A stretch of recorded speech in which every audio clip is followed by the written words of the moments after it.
The road stretched out before Lucas like an endless tunnel of darkness.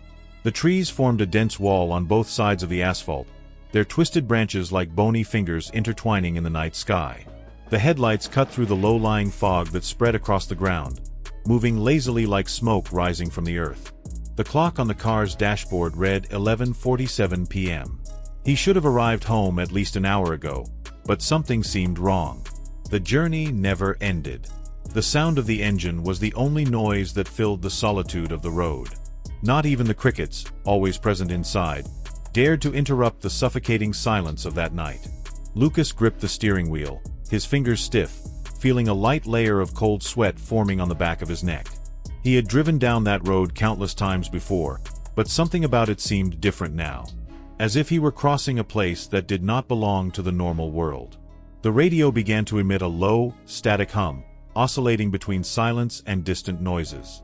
He turned the knob, trying to tune into a station, but all he found was the same monotonous hiss, like a metallic breath coming from an endless abyss. A strange sensation ran through his body, a cold shiver running up his spine. The wooden bridge appeared on the horizon, emerging from the fog like a sleeping creature. It was old, made of weather-worn planks, covered in dark moss that shone in the headlights. The wind whistled through the cracks, producing a whining sound that echoed in the darkness.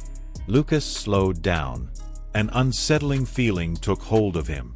The story of the bridge resurfaced in his mind, that absurd tale that the villagers had been telling for decades.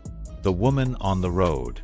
They said that if someone crossed the bridge late at night, alone, a female figure would appear in the rearview mirror, dressed in black, standing motionless on the road. And if you looked directly at her, you would never reach your destination.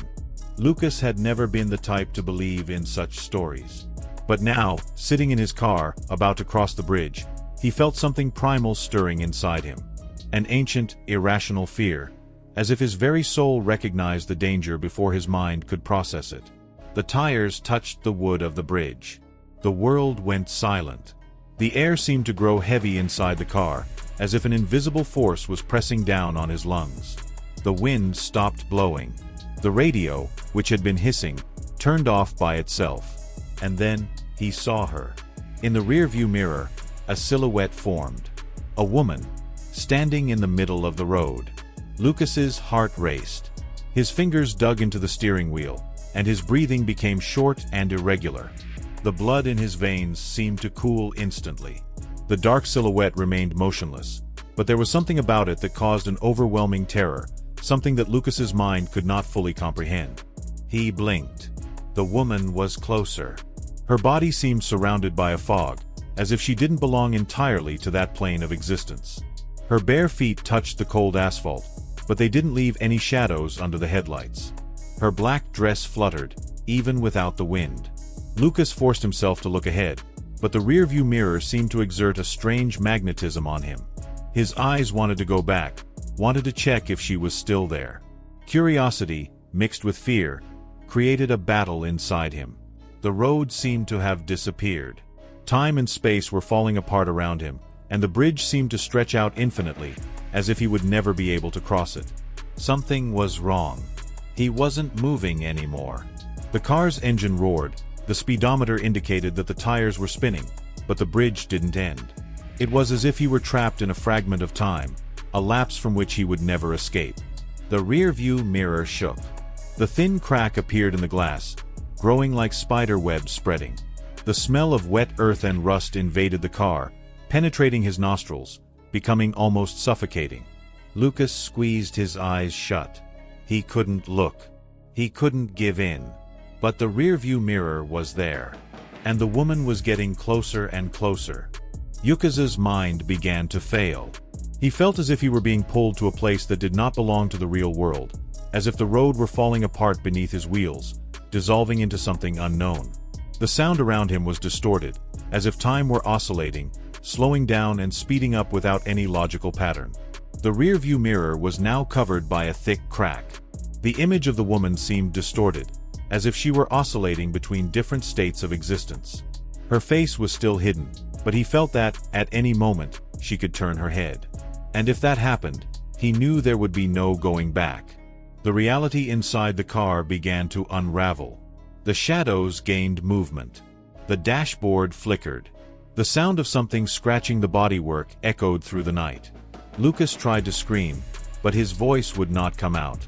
His fingers lost strength, and the steering wheel seemed distant, as if he were holding something that was not real. The glass of the rearview mirror exploded. For an instant, everything went completely dark. The car shuddered. And then he woke up. Lucas woke up at the wheel, the engine off, the road silent around him. The clock on the dashboard read exactly midnight. The bridge was behind him. The air around him felt heavy, suffocating. The silence was absolute, almost unnatural. The cold crept through his body, and he realized he was shivering. Slowly, his eyes were drawn to the broken rearview mirror. And that was when he noticed. A bloody handprint was etched into the rear window. The reflection in the mirror didn't just show the empty road behind him. It showed black, empty eyes. And a shadow that didn't belong to him.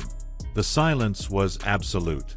The kind of silence that shouldn't exist, a vacuum in which the world stopped breathing. Lucas sat motionless in the driver's seat, his hand still gripping the steering wheel, his wide eyes fixed on the cracked rearview mirror. The bloodstain was a dark blur in the darkness of the night, but something else was there. A shadow that didn't belong to him. The presence in the reflection wasn't a lighting error or a trick of his tired mind. It was something real. Something that shouldn't be there. The car remained off, but the air inside it was cold, as if the heat from his body was being sucked out. The dread rooted in his chest grew, becoming suffocating. Instinct told him not to move. Not to do anything that might draw the attention of whatever was there. But then, something moved. Not inside the car. Outside.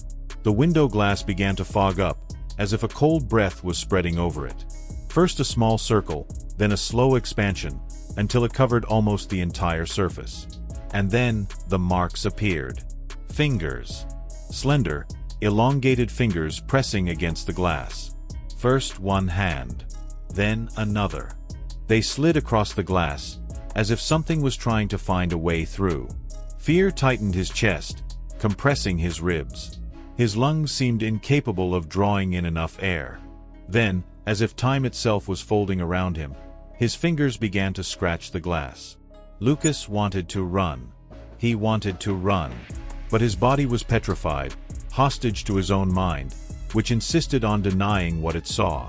The sound of the scratching intensified. And then, in the rearview mirror, the shadow moved. She was turning her face away. Terror invaded Lucas like an electric current that paralyzed every muscle in his body. He felt that if he saw her face, something inside him would break forever. Whatever she was, whatever inhabited that dark presence, it should not be seen. The rearview mirror was small, but the image reflected in it was absolute. The woman, still shrouded in shadows, slowly turned her head toward him. And then, her eyes revealed themselves. Empty. Infinite. They were like holes in reality, spots of pure nothingness that consumed everything around them. Lucas felt the temperature drop even further, the skin on his arms crawling as if his own body were trying to escape it. The blood in his veins became heavy, each heartbeat painful. The car shuddered. The window glass cracked. And then, an invisible force pulled him back. It wasn't a sudden movement, but a slow, inevitable pull, as if something was sucking his soul into the reflection. His vision darkened at the edges, the world around him becoming blurred. His mind screamed to resist, but it was as if his own will was being drained. The road disappeared. The car disappeared. All that was left was the woman, and the empty eyes that consumed him. The void opened up around him. He didn't fall, he didn't float, he just existed within the darkness. Until, suddenly, everything stopped. The world came back. Lucas was sitting in the driver's seat, his hands on the steering wheel, the engine off, the dim headlights illuminating the road ahead. The clock on the dashboard read 11:47 p.m., exactly the same time as before. The wooden bridge was still there, waiting to be crossed. It was as if nothing had happened. But when he looked in the rearview mirror, he realized he was wrong. The crack in the glass was still there. The blood stain was still there. And in the back seat, a dark silhouette was still sitting, motionless. She was inside the car now, and he knew he would never be alone again.